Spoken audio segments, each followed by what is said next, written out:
Jana Elghobary is part of the student leadership group at the BISR Al Hamra campus here in Riyadh. As well as studying for her A-levels, Jana leads the Health and Wellbeing pillar, and she recently spoke about the concept of perfectionism at a TEDx event. Jana has just returned from a life-changing service and trekking trip to Nepal. So Jana, welcome to the show. Thank you. Thank you so much for having me. It's a pleasure to be here. You're very welcome. It's brilliant to have you on. You've just come back from Nepal, as Alan mentioned, and just a couple of weeks previously, you presented at the BISR TEDx event. So you've had a busy 3 or 4 weeks. Tell us about your experiences.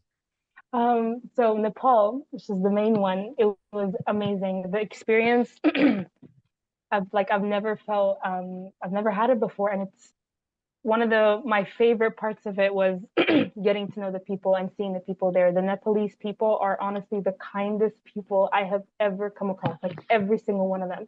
Whether we were like trekking, hiking in the streets, like when we were like touring around the cities, all of them are so kind. My personal favorite part of the trip, we spent 5 days at a children's home, and I really got to connect with like the local people there.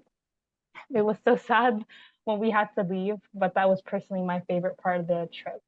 The second part was the trekking one. It was definitely challenging. We had to challenge ourselves because most of the trekking that we did was like uphill, up mountains, because obviously Nepal is a very mountainous country. So most of the trekking that we were doing was uphill, a lot of stairs. I hated the stairs, but overall it was an amazing experience. And it's very kind of them to put stairs on the mountain. So, oh my goodness, I will never forget this. There was an old woman, and she was carrying like a basket or something, and they put the load on their neck. Anyway, she's like really short and she's really old, and she's just climbing these steps like it's nothing, and we're like panting behind her, and she's just going. And we're like, oh, wow. She really showed us up. Amazing. And we're going to talk a little bit about perfectionism this morning. And it seems like the woman that ran up the mountain quite quickly had that nailed in terms of trekking. Oh my goodness, yeah. Your TEDx talk that you did at BISR, which was absolutely outstanding, and I hope that's available for wider audiences soon. But that very much centered around perfectionism, didn't it? Tell us a little bit about your experiences or what you feel perfectionism is. Yes. So perfectionism is, I think the word speaks for itself. It's when you try to basically be flawless and execute everything perfectly, no mistakes, or rather you don't allow yourself to make mistakes. Failing is not an option for you. And for me, I believe that everyone has a bit of perfectionism in them. For me, I think it was more, when I was younger, it was more about doing things the way I was used to doing them. Like I would not go out of my comfort zone whatsoever. Because if I was to go out of my comfort zone, that probably meant that I was not gonna do well or I was gonna fail. So I always restricted myself to that like box that I put for myself. And so as I grew older though, and I started when I went into year 10, year 11, and I was sitting my GCSEs and everything, I would say that my perfectionism became a little more academic. I felt that my value as a student was defined by how I was doing with my exams in class, with my homework, etc. So I kind of set very high standards for myself in that regard. And now, after I've done some research about it and I've read a lot about it, I'm trying to improve my relationship with it, and mainly just understanding what it is to me and how I view its definition. And yeah. Let's rewind a little bit then. What do you think drives your perfectionism? You talked around your GCSEs and the research that you've put in to start to understand this concept a little bit better. What's driven it for you? What has created that sort of box or that comfort zone feeling that you've not wanted to break out of? I've tried to come to terms with it, but I think it's all very internal. Like I've always set very high expectations for myself, partially because I believe that's how you're valued as a person and how that's society's probably going to see you, and that's how the people around you are going to see you. Obviously, at a smaller scale, I believe that's how my teachers are going to see me. And so in order for me to be perfect in their eyes, I had to be perfect in my actions and in what I was doing. And it was all very internalized for me. Like, I wouldn't say that I feel like there are certain pressures, like external pressures that might be placed on you from the things that you see on the internet and stuff like that. But I think mostly for me, it was all internal, and it's just between me and myself and wanting to always, you know, achieve the highest and achieve the best. And sometimes that would be a bit unrealistic, but it wouldn't be the way that I would be seeing it at that time. And you mentioned the internet there, and I just wonder if I can make a sort of link, and I wonder whether this makes sense as I say it out loud. So you were in Nepal recently, and you talked about the humbleness and how kind people were in their small communities. And then you've talked there about perfectionism being driven to be more difficult or more of a beast because of the internet. Is there a relationship between perfectionism and the amount of people that you have access to on a day-to-day basis? So I think what I'm trying to get at is, if you're in a small community and you feel that support and that connection that you talked so well about in Nepal, and you haven't got these social comparisons that occur maybe so much as they do on social media. I know social media gets blamed for everything, but if you have, it does though, doesn't it? And I'm sure as a student, you hear this all the time. You must think teachers despise social media and it's the worst thing in the world. It's not true. It's got a lot to answer for, of course, but I don't think we understand it well enough to use it as well as we possibly could at the minute. But does social media and the internet widen our world so much that suddenly these comparisons that we're making with other people, and now rather than making a comparison with somebody who's in your year at school who's doing what you're doing or lives down the street from you, you're actually making a comparison with somebody in a totally different culture, in a totally different lifestyle, in a different part of the world with very, very different demands and different relationships than you have. Do you think that there's a relationship there between that wide open internet access that we have and that feeling of perfectionism? Yeah, absolutely. I think the thing about social media and the internet is most times you only see like the end result in anything that you see. If it's like a weight loss journey, you don't really see the journey. You see that this person's lost weight. So you automatically connect. You're like, oh, I gotta get there. That's what I have to achieve. You don't see, the journey getting to that. And the journey is gonna differ to every person. And so when you were saying about you find yourself comparing like yourself to other people from a completely different part of the world who have different circumstances and different experiences, it doesn't make sense to do that because you guys have, or you experience completely different things and you're put in different environments. But I feel like what social media does is it allows you, or it forces you to focus on the end result. So you only see what you have to reach to, not how to reach it. And the fact that reaching to it is going to differ to each person. And so, yeah, when you were saying about Nepal, I feel like, especially when we were at the children's home, they obviously knew TikTok. They were very well versed on some of those TikTok songs. But like putting that aside, they weren't out on their phone as much. They were just very, like, they were surrounded by a very like loving community, by loving society. And each one of them had their own like dreams and aspirations. But I never felt that they had to compare that to someone. Like, they never told me about any of these celebrities. Like, they don't compare themselves to any of these people. And it's such a refreshing sight to see and like to hear about and everything. So yeah. Can I come in here? Because I might tell a little story here. Tell a story. Great. Tell a little Yeah. story. Story I time. think comparison is the thief of joy. I really do.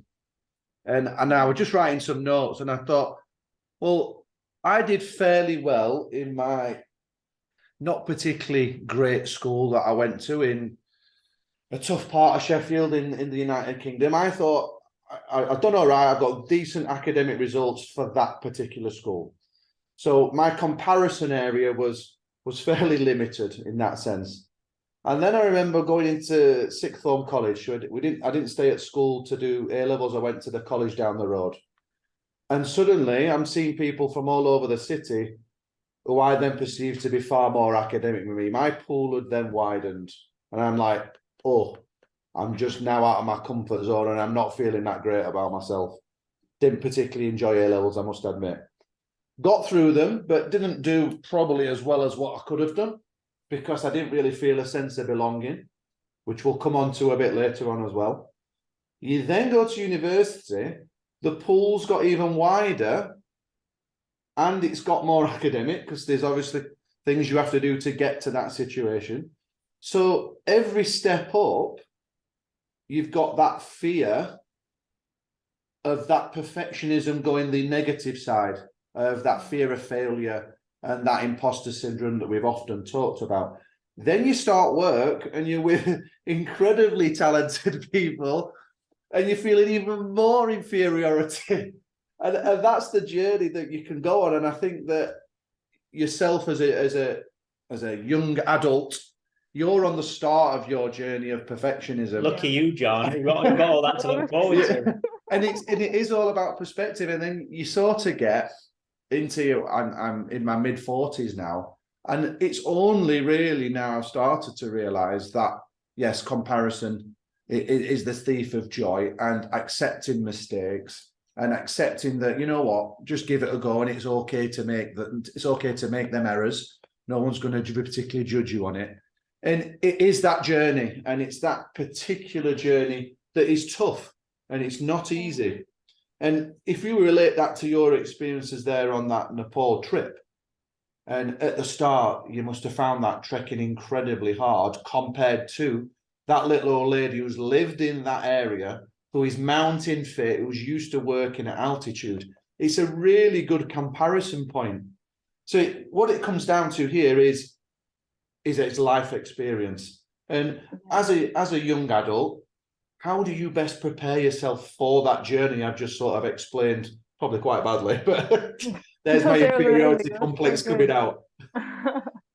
I think for me, it's really just putting yourself out there. Like even when Talia, who is the amazing person that set up the whole event for the TEDx, when she first came up to me and she's like, I want you to give a talk, I was like, nope, no, that is not for me. Like, I was like, no way. Like, I'm already done. Like, I'm already doing A-levels. I don't think I have time for this. And like, even at the back of my mind, I was like, if I do it, I want to do it well enough. And can I do it well enough? And so I think the most important thing is just throwing yourself out there to any opportunity that you get. Just seize it, work with it, make the best out of it that you can. Because I think, like you said, sir, life is just all about the experiences that you get. And I can definitely recognize now that perfectionism can really set you back. Like, its negatives can really just paralyze you to the point where you're not moving forward because you're so scared to do anything that might be out of your comfort zone. And so definitely what I'm trying to do is just take every opportunity that I get, like going on this podcast, and seeing how I go with it. Because 100% the experience you're going to get out of it is going to benefit you in some way. Not everybody has that growth mindset, Jana. Not everybody has that, do they? I mean, we see it. I see it every day working in a school, and for the last 20 odd years, you see people that are paralyzed by a fear of failure. And at the DQ campus, we did some work on challenge and looked around the concept of that for the International Middle Years curriculum. And linked with challenge is that concept of failure. And we asked the students, what are their greatest fears in school? And done on a nice Google survey, and we were going to feed back on it. The biggest fear, the number one, was a fear of not fitting in and not having friends, which links back to that sense of belonging I talked about earlier. That's number one in a teenage mind. The number two is the fear of failure in the academic sense, not doing very well in tests. So they're the two main things that our students are coming back with, explaining what their rational fears are. And fears are just emotions, remember. Sometimes they're not real, they're just emotions. But how can you relate to that in your perfectionism, that fear of fitting in and being a teenager and all that belongs in that, and then that fear of failure in academic? And how does that work with you guys, and what do you see in your friends as well and the people around you? Yeah, I think it's just such a lovely period to go through our teenage years, and I'm still going through them. My younger brother is going through them. It's great. But what's it called? So yeah, I think that the idea of fear of fitting in, it's because so when I was researching about perfectionism, they were explaining that there are three kinds. There's self-oriented, which is all internal, and you're setting high standards for yourself. There's socially prescribed, which is when you feel like your external world is setting these high standards for you that you have to meet. And this is, I think, the one that links into what you were saying, Mr. Dunson. You feel like there's like a standard that you have to reach to in order to be valuable in front of these people. And I think it just links to the fact that you're measuring how valuable you are according to what other people think, which is not the way it should happen. And we obviously don't see that when we're younger. And a lot of times, I never used to see that. When I was younger, I was part of the sporty group in the school. And so for me, it was like I had to join every single sports team in order to be part of this group, or else I won't be considered, you know, good enough for them. And so I would constantly, like, literally running outside trying to improve, I would just get involved in all the sports that we had at school. It was like netball, swimming, running, basketball, everything, just so that I can be part of this sporting group of people. And so in that sense, my value to them was how good I was, and whether I was on all the sports teams. And I think now, looking back at that, I kind of feel saddened by the fact that that's how I had spent a good 3 years of my secondary school. But now I'm so much happier that I've learned from it. And now I'm actually friends with people that I love spending time with, that I don't feel like I have to prove myself to them in any way. And so it's definitely a journey. I think it's something that you kind of have to go through, unfortunately, but you learn so much from it. And it sounds like there's avenues already there that you've identified where you're seeking validation of some kind. Yeah, because that's how it ends up being with perfectionism. Because is there like a book that defines what perfectionism is? Like, I've never seen one. It's definitely something that's very subjective. And that in of itself just tells you how, I mean, it shouldn't be that way. When you realize that, who is it that's going to tell you whether that's perfect or not, whether you're like, who gives you your value if not yourself, is what I'm trying to say. I like that. I like how you have identified about the subjective nature. Every concept we talk about on this podcast is so subject to lived experiences. Yeah. What do you think? What do you think about perfectionism? What's your view on it? I think there's two things I want to mention. I think the first one is a sort of illustration of how I dealt with perfectionism as I grew up. And I was talking to your young'un about this the other day. I've been brought up around football, love football, always played football, and I've never, until I got much older and I played sort of recreationally, I never ever felt confident or comfortable playing football. Never ever. I was scared. I was scared most of the time. And I was scared because of one of the things that you talked about earlier, which was that idea of validation and also of connection, and to have some sort of reputation or profile, if you like, amongst your friends. So when I was growing up through school, I would consciously, and it sounds crazy, but I'd go to training because I know that I liked football deep down, but I didn't necessarily like always playing because it made me feel so nervous. And I'd go and put myself forward for the team, but I'd be more than happy if I wasn't picked for the team. Like, more than happy. Like, if I didn't get picked for whatever reason, I'd be the first one to be like, oh, okay, I'm not going to say anything, and off we go. And a good friend of mine, who was the captain of the team, would be saying to me, no, why haven't you got picked? You've been doing well in training. You should be picked. I'm going to go and speak to the teacher or the manager or the coach, or whoever it was. And I'd be there saying to him, no, don't bother. It doesn't matter. It doesn't matter. Because I couldn't tell him this. I couldn't say I'm absolutely, what would he have said, scared to death. Because if I had done that, I'd have got killed. It would have destroyed me. Because that would have been like, well, what's wrong with you? You know, don't be weird. Like, you know, man up a bit. It would have been all that sort of narrative. And I don't think it was till I was much older that I actually realised how much validation I held with football, which was really unfortunate for me because I've never been the best footballer in the world at all. But it was really unfortunate for me because there was a disconnect. And I think what Alan's just talked about there is a sort of DQ version of international pressures, which are linked between academic success and connection. And what's really interesting is, obviously, we don't have a comparative study in the UK, but if there was one, I wonder whether there'd be a disassociation between those two things. So rather than being academically successful helps you to be more connected to your friends in the school, whether that would be an inverse relationship. And actually in the UK, being connected to your friends in the school is more important than actually whether you get academic success and outcomes. I remember doing stupid things at school, and the only reason I did it was because I knew that my mates would either find it funny or it'd help me get some brownie points with them. You know, and it would make you appear like you're not sucking up to the teacher quite so much. And being a sort of a quite a sensitive person, I think, deep down, that used to bother me because I'd be upsetting teachers and I knew it was wrong, but that was the right way of getting the sort of kudos from my pals. Yeah. So you're constantly in this cycle of sort of not quite getting it right. And I think that international context you've just talked about is a different relationship, but one that puts pressure on students in a very, very similar way. If you don't get your academic successes, your parents might question why they're paying the money to send you to an international school. Your friends that are bright and clever and doing well, you might not be in the same class as them anymore. You know, they might look at you and think, well, I'm not hanging around with that person. They're not successful.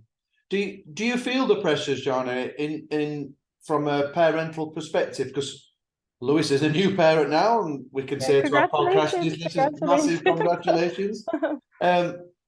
My kids are now 13 and heading towards GCSEs. Tell us a bit about those pressures, those parental pressures you get to really achieve. I mean, this is going to surprise a lot of people, but my parents are the complete opposite. Like, I'm the one that's putting pressure on myself. I was talking to Mr. Keynes about this actually, but even both of my parents, especially during COVID, I had put so much pressure on myself because we were doing our GCSEs and it was like you're navigating new waters. So I didn't know what I was doing. The only thing I knew how to do was just put an extreme high pressure on myself, set extremely high standards for myself, and continue like everything was normal. And it was actually my parents that would try to like calm me down and tell me, Jana, you need to stop trying to like micromanage everything. You need to stop. And they are the ones that usually find me, like if I'm spending too much time over my work or spending too much time on a task that should only take me less than 30 minutes, they're the ones that hold me back. I'm like, Jana, let it go, move on. You need to move on. And so in that sense, I'm grateful that like the closest people to me, I never felt pressure from them in that sense. I mean, they obviously want the best for you. They would always tell you, I want you to do well. I want you to try the hardest. I want you to get the highest grades. But in my kind of situation, it was actually me that was putting the pressure on myself, and my parents telling me to lay it off, to calm down a little. It's fine. You don't have to spend like so much time doing things to get it perfect or the way that you want to see it. Yeah, sometimes you can make progress by standing still. It's that I kind of like idea, how isn't that sounds so good, sir. it is, isn't it? Sometimes we get caught up in that, don't we? And I think one of the things that resonates with me there that you talked about is it sounded like a little bit like you were catastrophizing. You were thinking ahead, and you were thinking, right, if I don't get the hang of X, Y, or Z today, then next week I'm going to be further behind, which means by the time I get to my exam, I'm going to really struggle. Like the story of my life.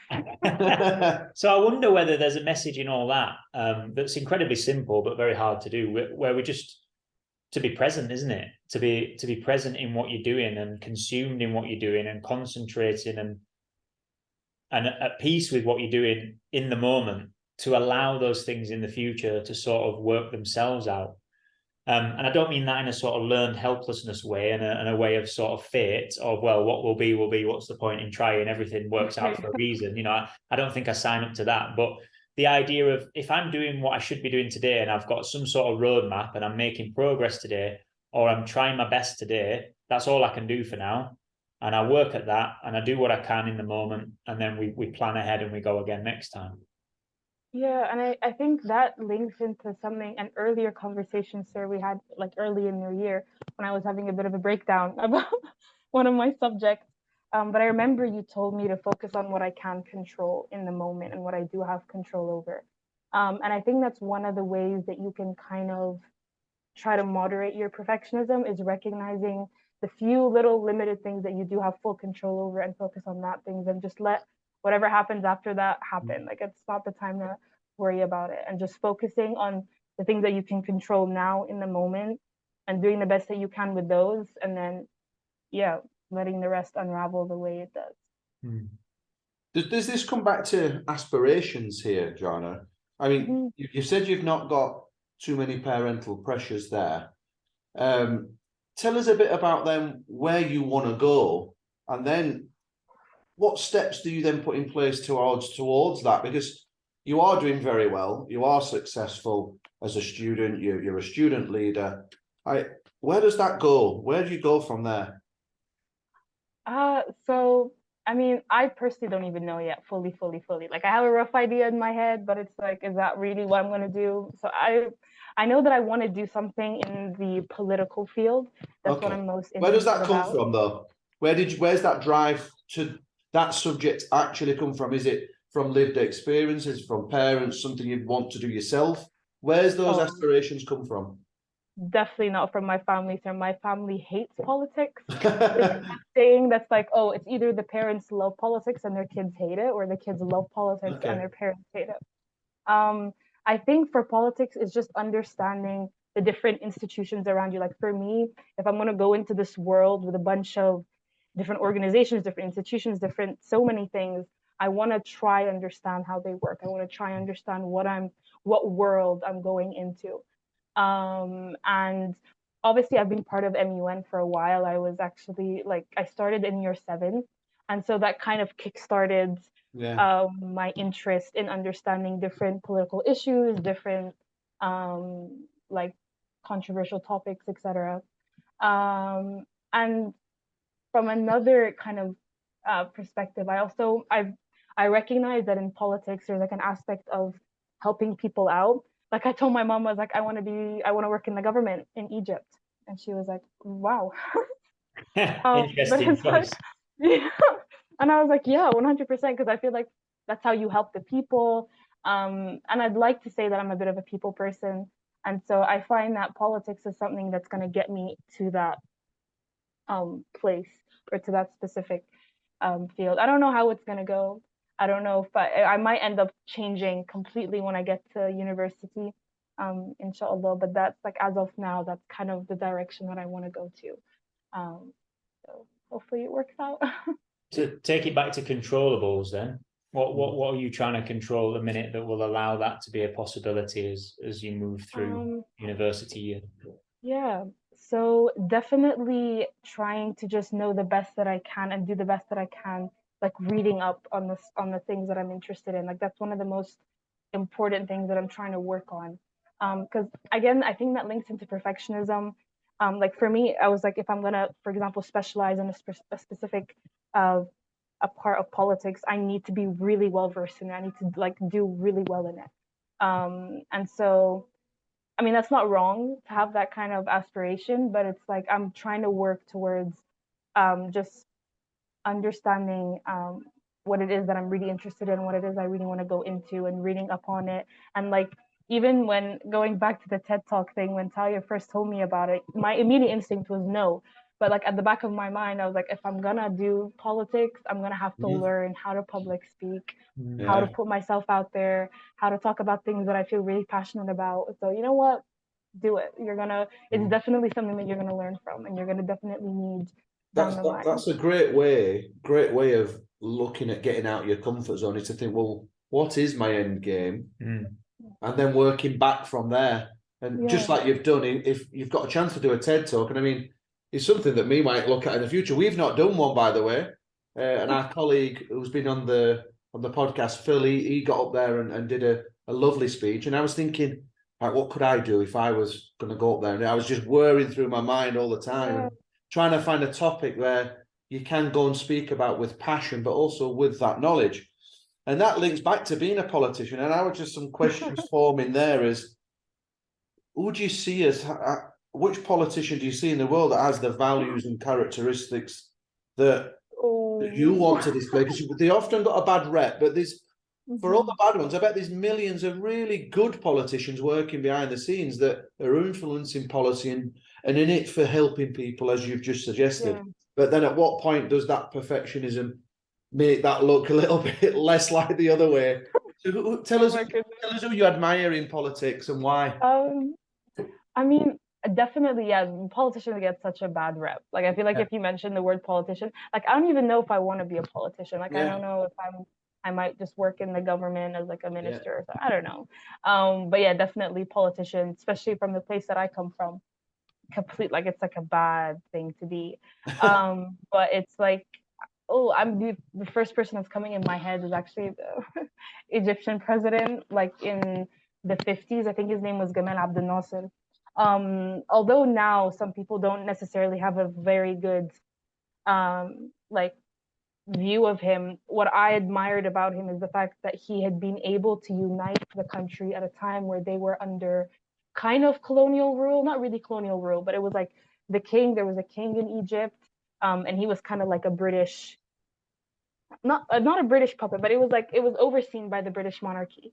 And Gamal Abdel Nasser, who then became the president and turned Egypt into a republic, he was able to unite the people, and bring them together and teach them the values of what it means to be an Egyptian. And like, to me, that's like, wow, that's how you really get with the people, or with the people that you're representing, obviously, and bringing them all together. So that's just the immediate one that comes to my head, which is a very biased opinion to give. It's But usually yeah, the people you know, isn't it? And Yeah. I think there's yeah, also there's something in there, isn't there, about those role models that you do look up to. You know, people say don't meet your heroes, don't they? And I think that's yeah, because we put them on such a pedestal of perfection, of, yeah, you know, they must have an incredible life. They must be successful. They must be happy. They must feel like $1 million every time they wake up. They must just think their life's brilliant.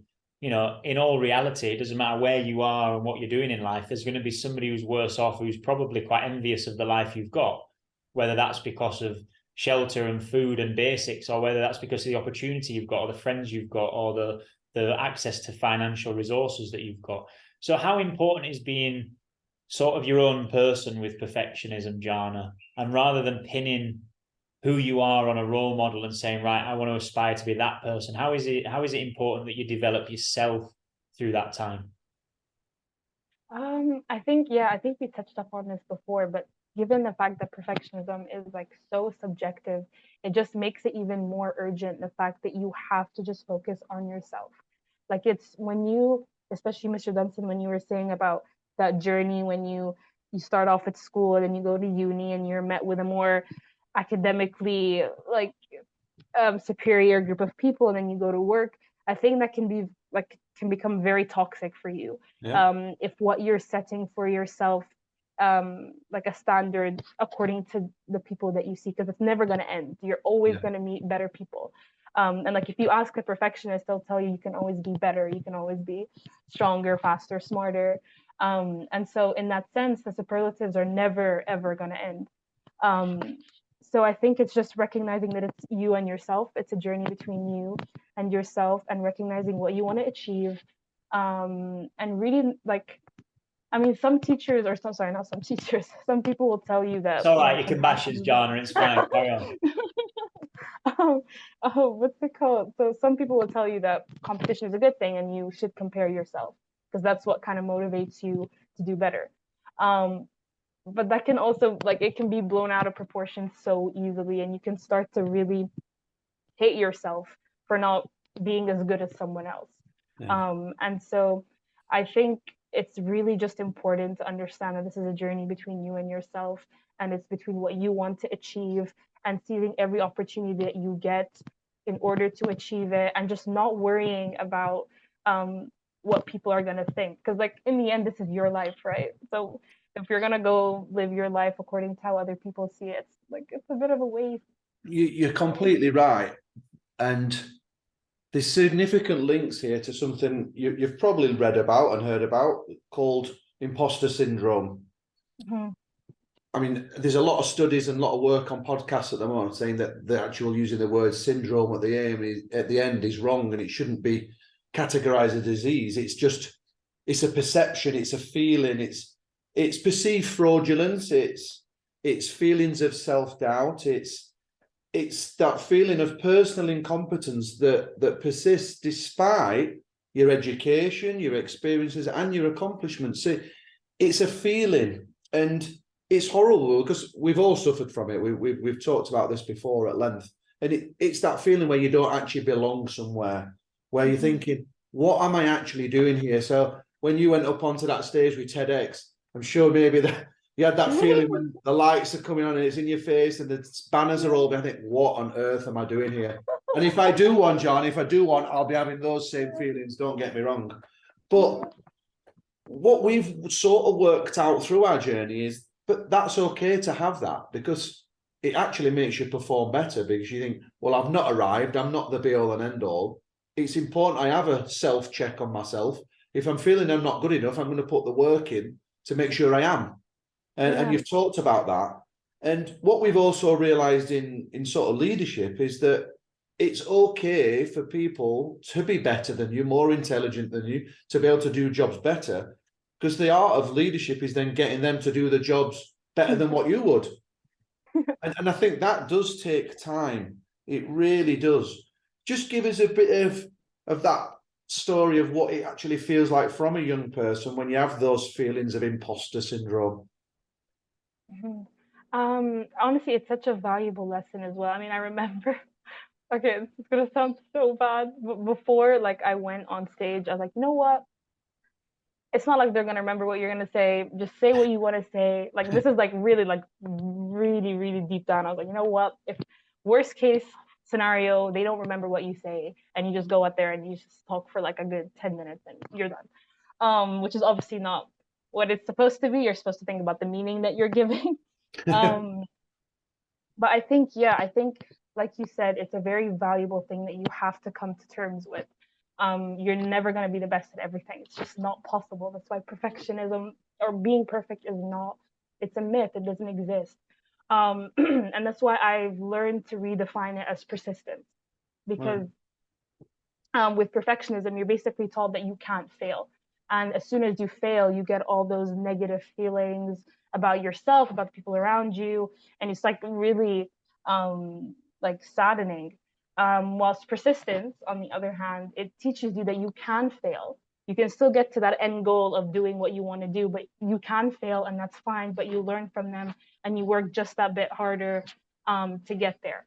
And so I think it's just redefining what we understand of perfectionism into something more realistic, something less perfect, or something more imperfect, which is persistence, I feel. I think that's a really lovely sort of comparison. And I think that brings us back to an earlier comment you made when we touched upon social media. You talked about how on social media, people don't see the journey. They just sort of look at how, like you use the example of how much weight I've lost or how much progress I've made. And people don't take the time to reflect on how long that's taken, or the sort of toil and the hard work that's done. And that is that persistence that you're talking about, isn't it? So it's not perfectionism, it's persistence to try and get better. And there's a really sort of healthy approach, if you like, to one of those in comparison to another. Yeah. So have any of you had like a very like important, like it's like a story that you feel like it's the one where you really challenged your understanding of what it means to achieve, like, or to challenge your own perfectionism? It's a lovely question. I'm going to ask Alan to answer it in a second, and I'm sure you'll talk about your masters with this. Yeah, definitely. Alan doesn't blow his own trumpet, but he's got a distinction in every single one of his master's assignments.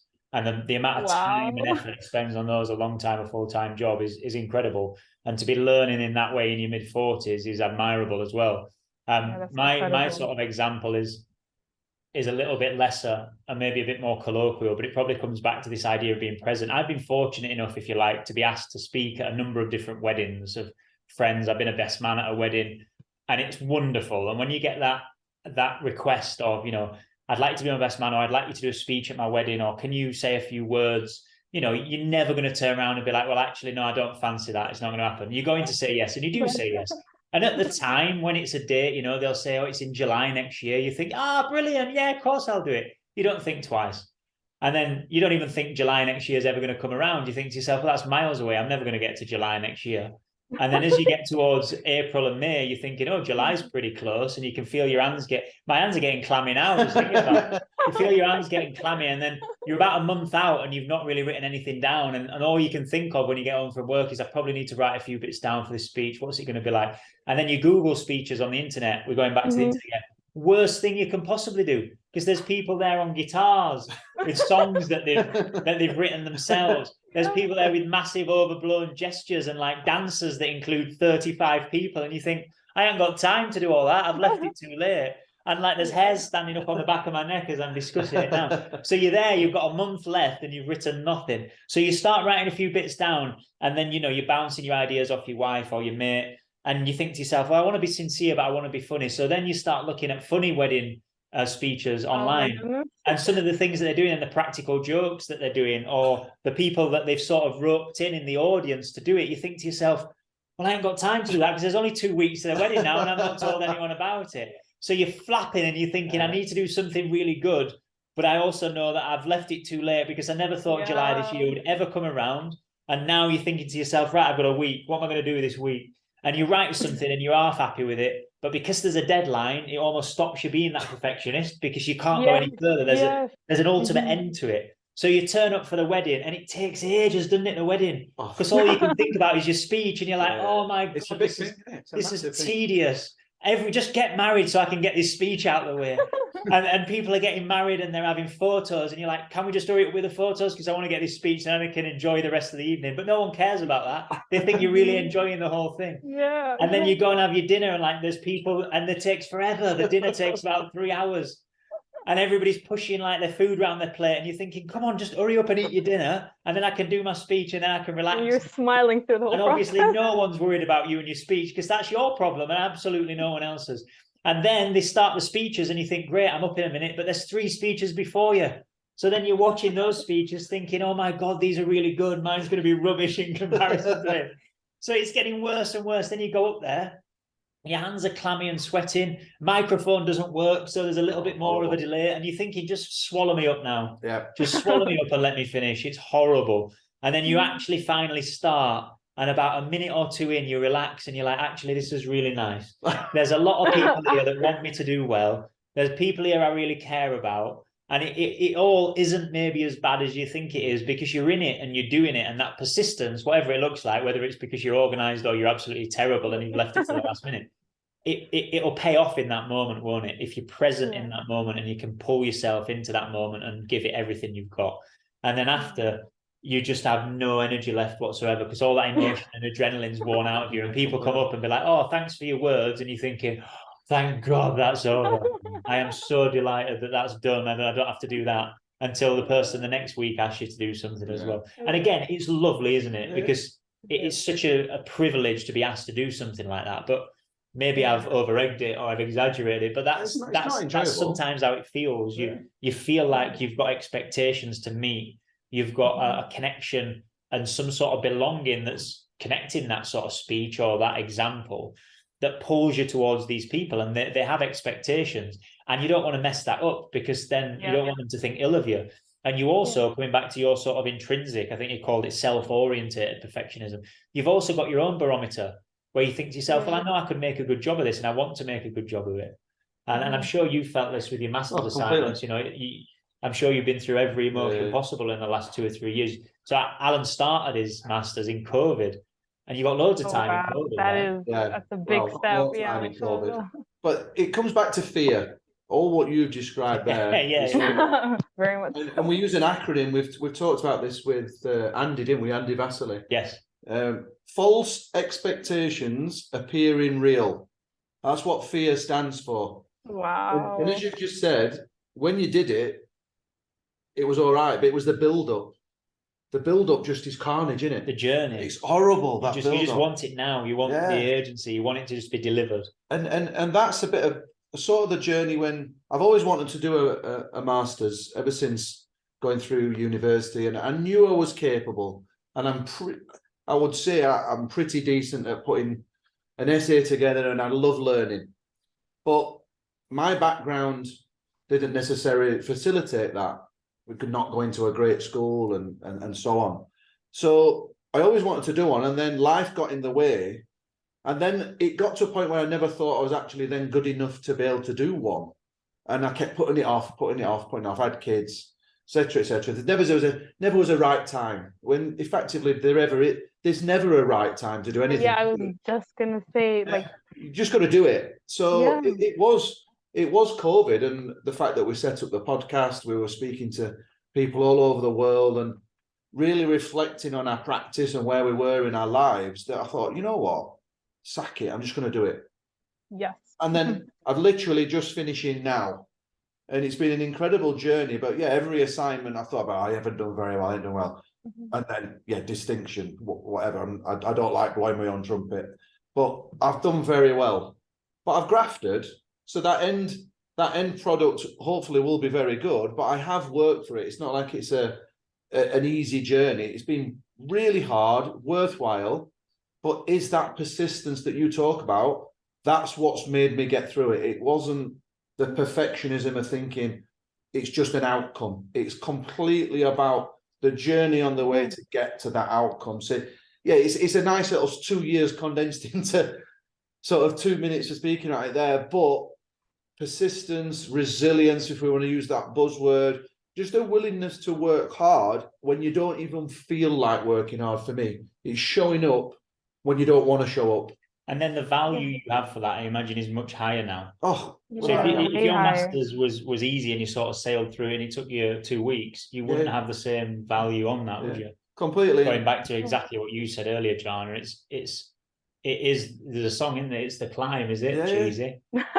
It is. It's the journey, isn't it? It's the journey that you take to be able to get to where you are, and we don't necessarily appreciate the views on that journey, do we? We don't stop and take a minute. There's times where you're thinking, I'm not cut out for this. I can't do that. I ain't got time. You can make 1,000,001 excuses. At the end of the day, I think, what was it? Just start, isn't it? What we've talked about before. Yes. Just start. Yeah, it doesn't have to be perfect. Just make a start. There's a nice analogy about going and doing a fitness program. The heaviest weight at the gym is not on the racks. It's actually the front door as you enter. Yeah. Just getting in there is the heaviest weight. And I was we were both in there this morning, and I don't go in as frequently as Lewis, but just that start is the key to everything. And I think that's basically that summing up persistence, isn't it? And getting over imposter syndrome and balancing your perfectionism with what real life is. Yeah. And like, I think this is something this one metaphor that I really think about a lot. It's for those who are into business and that kind of stuff. And I mentioned it in my TED talk, but I was saying that it's always better to launch and then learn, rather than learn and then launch. And that's like literally summing up all the stories that you've shared. It's just getting started, just going for it. Like, what are you going to lose by starting? And it does take a lot of mental strength for some things, to just give it a go, because you start thinking of 1,000,001 excuses of why it's not going to work, why it's not going to work out well for you. But it's just starting and going with it, which is so important. And if it doesn't work, it doesn't work. It's not meant for you, but at least you tried and you don't feel regretful for not having gone for it in the first place.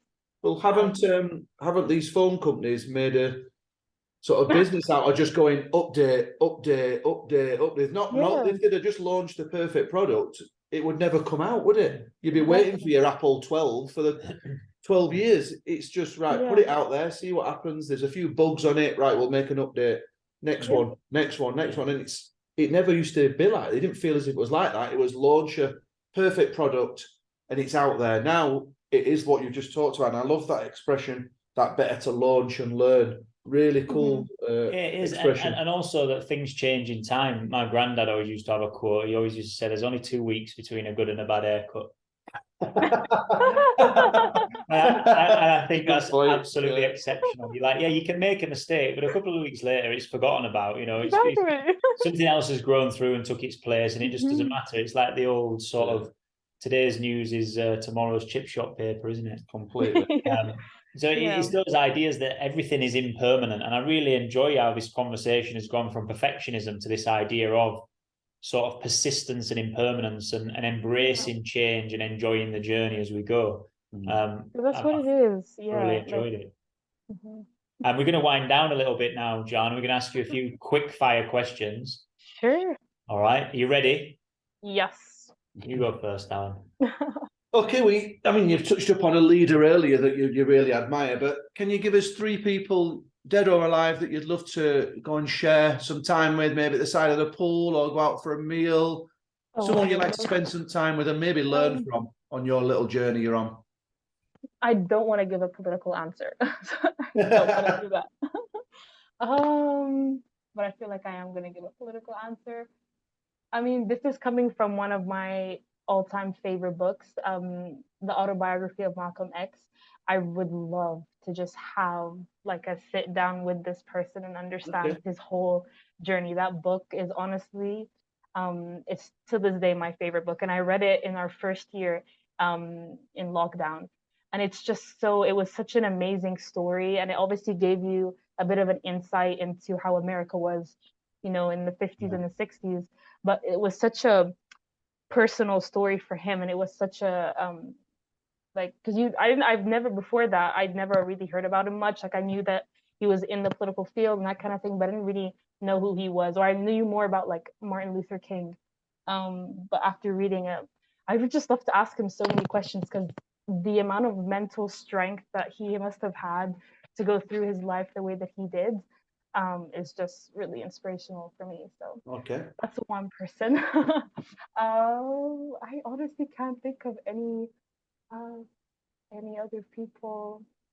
I mean, from a more religious background, I would obviously love if I could have met our prophet, peace be upon him, because I mean, that's a completely different role model that I think a lot of Muslims have. And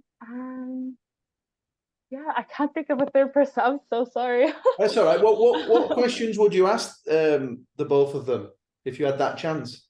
That'd be quite interesting. It's just like, I just want how I would love to just understand and learn from the way that they were able to embrace all the negatives, of which there were many, that they had experienced in their lives, and how they're able to embrace it and move past it. Because I mean, we all have our issues, but some of these people have really, really gone through tough experiences during their life. And it's just understanding what their mindset is like when they go through those issues, and how they're able to bounce back from it and keep going with what they believe to be true, and that kind of thing. Yeah, that's So nice. it's just, yeah, the lesson, like that's the one lesson I'd love to take away from them. What would you eat with them, Jana? Where would you take them?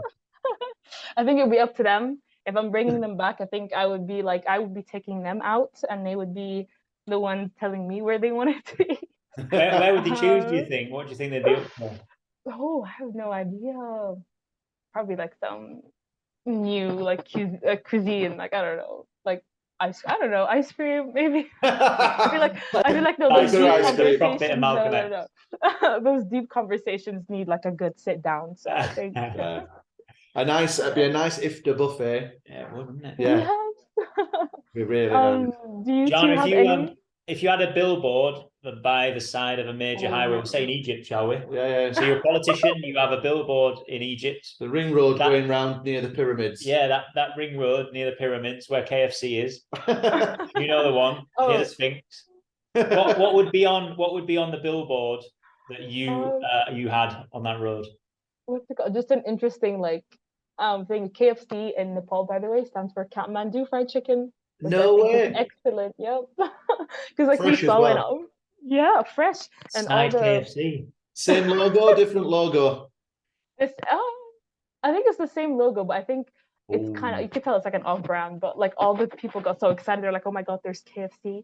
Sorry, I wanted to mention won't be this happy if his secrets got out of 18 herbs and spices. Kathmandu fried chicken. Love it. One thing I also wanted to mention before is that this idea of them being so disconnected, never once did we come across like a McDonald's or Starbucks or like all these fast foods restaurants that we know, not there. Like there's not a single one of them that I personally saw while we were there. Community-based food.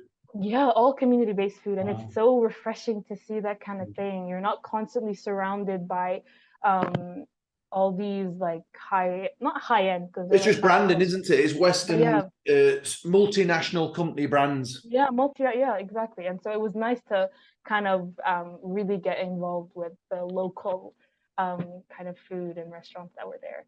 But back to the billboard. I like that one earlier, the better to launch it one. That would be an amazing billboard. Better to launch and learn. Yeah. Oh, wait, I just thought better to launch it can have other implications. Fair point. Depends what country it was in, doesn't it? Exactly. We're thinking very much like a politician there, Jana. So give it to us. What would be on your billboard? It won't be better to launch. I really don't know.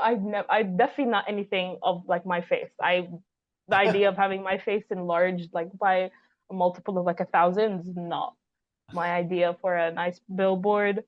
It would probably be something like it would be something thought invoking. It would definitely be something that would make people think.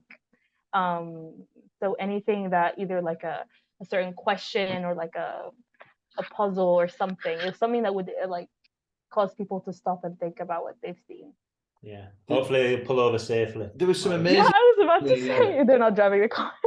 Remember when we lived in the Philippines, there used to be some massive billboards, didn't they, at the side? Yeah, yeah. And there were some amazing ones, and obviously Philippines is a Christian or a Catholic country, and the one that stuck with me for forever. It was just black billboard, white writing. It said, "Call me," and then in the bottom it said, "God." Oh wow! Right. Oh, I wonder how much you paid for that spot. Well, it was just like it just caught your attention. It was up the Edza, on your way up to Quezon City, and then it just that's of all of them. I mean, there was a lot of students who went to our last school who were female models that often caught our eye on the side of the billboards. But that was the one that's always stuck out for me, and it just stuck like what a brilliant piece of advertising! Like incredible, powerful, so good. Yeah, that is amazing. Jana, thanks so much for coming on to have a conversation with us today. Thank you for having me. Yeah, amazing. It's been lovely to chat to you. And I wonder if you can. Where have we got with the TEDx video? Is that shared yet? Is that something people can access? I know that we've received, or at least the people that were involved in the event have received a shared file with all the things. I haven't looked if the speeches are on there, but there's a bunch of lovely pictures that are there. And I think that's it. I think so far, I mean, I haven't heard back from Talia whether they've been able to put it on the website or anything. But yeah, I think there's definitely a folder out there that has all the videos and photos. Terrific. I don't know if everyone has access. Yeah. And if people follow you on LinkedIn, would that be something that you'll share on there? So I don't have a LinkedIn yet. Growth mindset yet. I didn't even know what that was for like at least like a good 2 years. I had no idea what that was. I just heard about it and I was like, what? Thought it was like a bit old. Is it for old people? I was like an older version of Facebook. I think Twitter's pretty old as well. Oh no, Facebook's quite old as well. What are you on? What social? You know, sir, honestly, I had not gotten social media until year 11. Until year 11, yeah. Wow. Before that, I just didn't have. I didn't even have a phone. Funny story. I used to like when we used to go on sports trips. I would carry with me this like Nokia iBrick phone. Snake? Did you have Snake on it? Yes, that's the only game I had. And we would pass through security, and like they'd ask you to take out your phone. And I took out my phone and they're like, that's not a phone. You can keep it in there. And I was like, that's not a phone. That's brilliant. He's like, that's fine. That won't like disrupt whatever signal we need. A lot of time for Nokia 5210s. A lot of time for them. 3210s, with the button in the middle with the blue line on. Yeah, I did everything. A lot of time for them. Proper phone. Anyway, we digress. We're taking too much of Jana's time. Jana, thank you so much for coming on. No, thank you for having me. Thank you so much. Take care.